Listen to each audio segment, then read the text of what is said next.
Thanks for checking out this movie review video. This is for the 2025 release Starve Acre, and yes, it technically came out in 2024, but 2025 is when it's hitting streaming, and it's a Shudder exclusive coming on Friday, March 7th, so this is a no spoiler review for the film.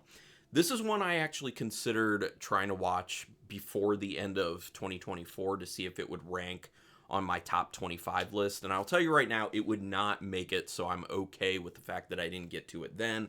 But let's talk about what I did like and what I didn't really like about this film. Directed by Daniel Kokotajlo, I'm doing my best, who also did Apostasy. I have not seen that film.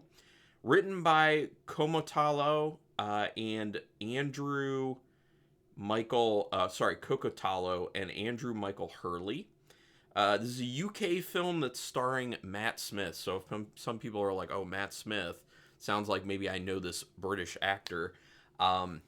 Doctor Who, he was one of the doctors, so that's where I would know him from. I don't really watch Doctor Who, but I know about Doctor Who. So quick synopsis of this one, it's basically about a family that is going through some stuff. They move out to a very secluded area that's very beautiful in the UK that is a place to hopefully give them some solitude, and then something further terrible happens with them and they're having a very hard time, and it's kind of about the dark forces, the dark things that come about based off of that thing. And it's kind of like what is really going on with this film, what is kind of maybe an imaginary thing in some of these people's heads. Wait and find out, like let's get to the end and see what's really going on with this film. So that's basically a synopsis of it. There's a rabbit that is heavily featured in this, which if you look for the poster art for this film, it actually looks pretty cool. I like the rabbit aspect of this. And it is, I think at parts it's CGI and at parts it's actually like an animatronic rabbit. Very cool, very well done. I like that. So anyway, the beginning is a bit disturbing and it gives you a strong idea of where things may be headed. Now, I will say for me personally, based off that opening sequence, it didn't go exactly where I thought it would go, but it does such a good job of setting up this kind of like dour, dark atmosphere and making you feel unsettled from the beginning, and that things are bad. Because the thing that happens in the beginning is very unsettling, it's very bad, it's disturbing, and it may actually turn some people off, honestly. So trigger warning, there is some violence to an animal in that opening sequence. Not actual violence to an animal, but, I know for some people, even if you know it's not real, it is hard to see. So, yeah, just know that. Trigger warning on that one. The shooting locations are beautiful, but also drab at the same time, which does a really good job kind of maintaining that kind of creepy, unsettling atmosphere. Love the atmosphere with this. It's shot quite well, in my opinion. It's acted quite well, in my opinion. And I just love the feeling that you get from this film. And like I said, everything looks very drab, but it also looks very beautiful at the same time. So you have a lot of very visually pleasing things that you can look at while at the same time just feeling kind of depressed with how like the color palette is with it, how things are being shot. So it's like beautiful and terrible at the same time, which I really love that type of visual dichotomy and just like feeling that you get with the film. So I'm a fan. It feels like one of those low energy British dramas. That's one of the things I didn't love about it. I'm not against low energy British dramas, but for what this story is supposed to be, I would have liked a little bit more dynamic performances. And I said before that the performances are quite good. They are, for what the director wanted. I just think that what he was asking for was way too low key, way too low energy, and I feel like there were certain situations with these characters that warranted them getting a lot more worked up, a lot more excited about things, a lot more upset about things, and it's just so like kind of deadpan. And it just reminded me of, typical like slow, low energy British dramas, which my mother watches a lot of them.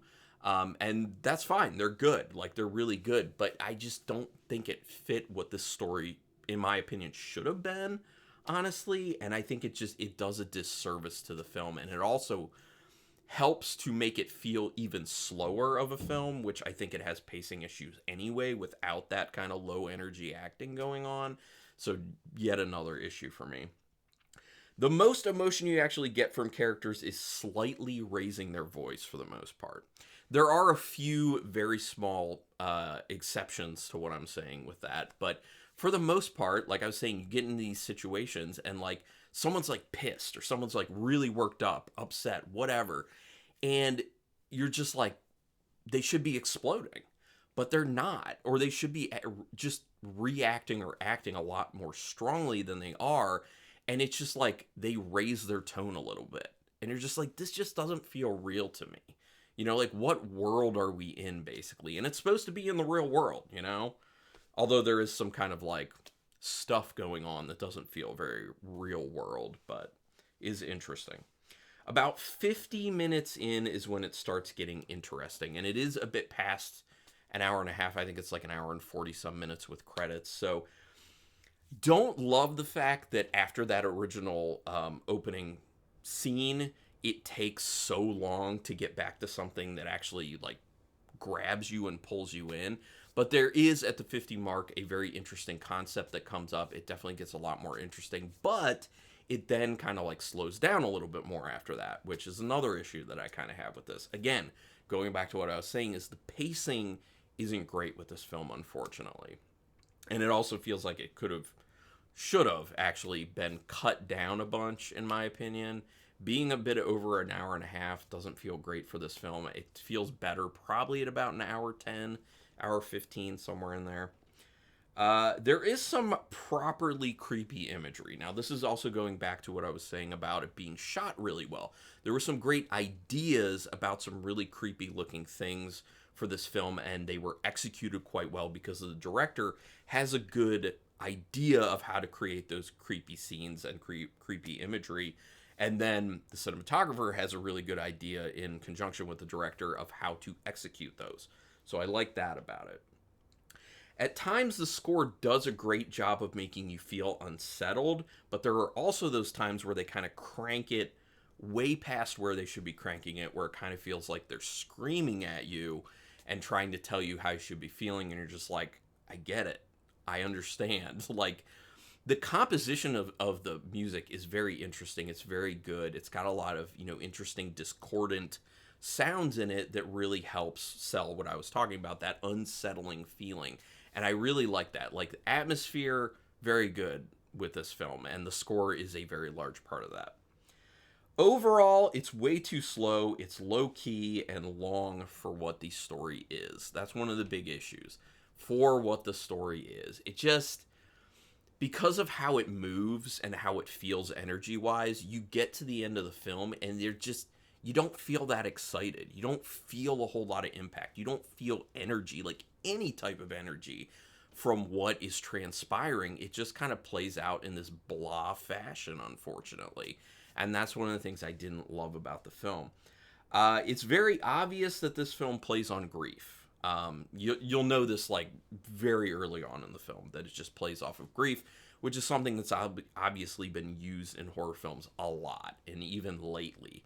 So it's not super unique, although there is a pretty unique element to it having to do with that rabbit I was talking about, which I did really like, and I just wish they had gone a little bit deeper with that specifically and kind of stretched that portion out more.